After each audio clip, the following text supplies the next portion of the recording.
వెళ్ళిపోతే అక్కడి నుంచి నిన్ను ఎవ్వడు ఇంకా కాపాడలేని పిల్లలు ఆలోచించండి. మరలా ఎవరు పుట్టరు, మరలా నువ్వు ఏ రూపంలో నీ లోకానికి రావు. కన్ను మూస్తే నిత్యాగ్ని దండన భయంకరమైన నరకానికి వెళ్ళిపోతాం. అక్కడ అగ్ని ఆరదు, ఆత్మ చావదు, యుగ యుగాలు భయంకరమైన శిక్ష అండి. ఏమంటే ఆలోచించండి. ఈ చిన్న జీవితంలో దేవుని కోసం బ్రతకండి, దేవుని కోసం ఇవ్వండి, దేవుని కోసం చెయ్యండి.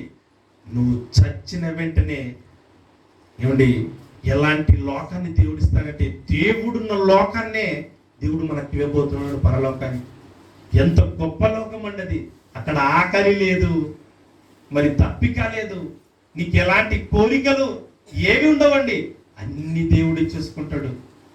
యుగ యుగాలు నువ్వు దేవునితో సంతోషిస్తూ దేవుడు ఉన్నటువంటి లోకంలో చావు లేకుండా అమరుడుగా మరి నిత్య జీవంలో ఉండిపోతావు. చిన్న జీవిత కాలంలో దేవునికి దూరంగా పాపం చేసి ప్రభువుకు దూరంగా బ్రతికి చచ్చావనుకో నిత్యాగ్ని దండనలకు వెళ్ళిపోతారు. జాగ్రత్త, ఆలోచించండి, మంచి నిర్ణయాన్ని తీసుకోండి.